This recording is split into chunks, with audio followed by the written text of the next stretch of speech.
Okay guys, mag-umpisa na tayo magluto ng shawarma.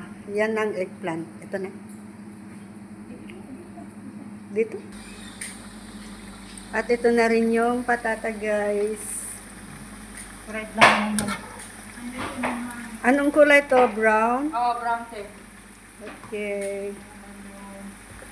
Mahilig sa loob. Hinayang mo. Yan. At ito rin yung kubos. Pang-topping. Ilong daw eh. Dito sa tatlo, no? Yung tumawag siya sa Dito. At dito na rin guys yung chicken. At mamaya, tapos pag ano. Ang daming chef ngayon. Ayun lang. Kaya matagal ako namin. Hindi, masarap yan kasi parang na-adobo na, no? Oo, na-marinate na siya. Na-marinate. Hindi, masarap siya kasi yung sa yogurt. Malasa siya. Yung yogurt ang pinangmangkalas. Marinate. Tapos ano, yung shawarma na powder. Malasa na siya.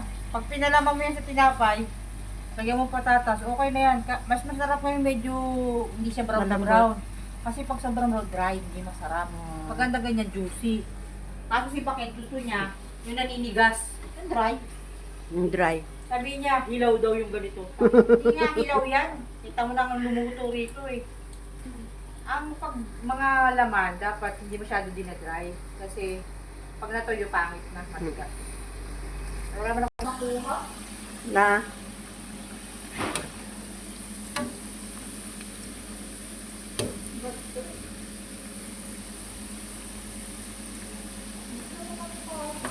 Di nyo pa nilahat-lahat yung patata. Hindi kasi yung masikat eh. Dinagdagan nyo na sana. Kasi pag naluto yan, dagdagan ulit. Kasi na yun. Kasya yun. Yan ang gubos. Yan ang eggplant. Ay, hindi yung inaalis yung ano niya? Skin? Oo. Ako inaalis ko yun. Patata, ano to eh, buwil to pa. Yan na, chef. Oo. Huwag mo lang papel, no? Hindi namin ito tinatanggal. Ba't tinatanggal ba? Tinatanggal namin. Hindi. Ako hindi. Kaya kain naman natin sa inyo.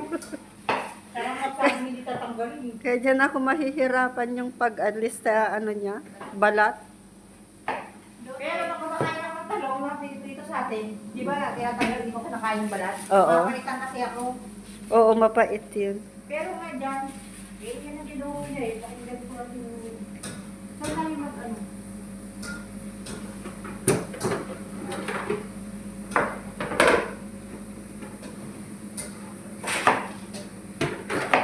Wala nang sibuyas yan. Wala na. Yung salt ano lang. Hindi. Tagiliya, tapos ano.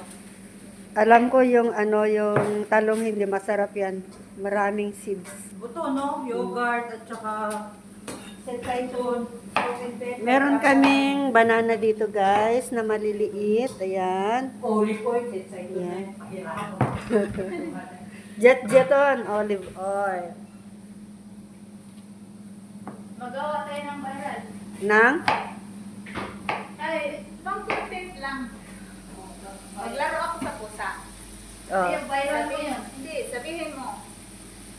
Guys, maniwala ba kayo guys na kung ang tao, pag ang tao, Sige, mag-istorya na siya. ang pusa na nagala na lumalapit sa taong hindi na may-ari, may magandang kalooban. So, may malaking swerte na dumating sa buhay. Wow! Sana all. Tumpak! Viral na viral. Tumpak! Pusa na to, hindi to pusa namin. Pusa to sa labas. Ba't pupunta sa kanya? Ganon. May ito sa pusa, eh. Hindi malapit din ako sa mga Hayop. hayop. Eh, wait lang. Yung sa Pujira nga, maraming pusa sa labas. Pero Ako kasi kaya makita ayoko- yung iba, tumakbo sila. Pero Ayoko lang ng akin, pusa lang kung ganun, bakit. ganun. Mabaho ang tayo nila. Pujira. Oo nga. Asa gusto ko. Di masyado mabaho. Nandito kami sa kusina guys. Kasi Friday ngayon. Kaya kami ang chef. Na-viral yun nung gawa akong content sa Facebook. Yan ang Mm. viral. Pusa-pusa. Oo, kasi ang iba, ano, ganun pala. Ano, ganun pala. Paano mo yan? Paano ang pusa doon? Ano dami nang magtatanong, ang dami na nagkukomento. Ay, ay. Delivery yun. Delivery. Saka dapat ang video mo lang huwag aabot ng 5 minutes hanggang 4 minutes lang. 3. Hindi YouTube man to. Oo, para tapusin nila. Kasi kapag masyado mahaba yung video, mawala sila sa mga audience mo. 26 na to, 2 to 27. 3 hours para mapanood nila na nakatapos. Ang iba, para tapusin ang iba. O sige, bye-bye na. Thank you for your chef.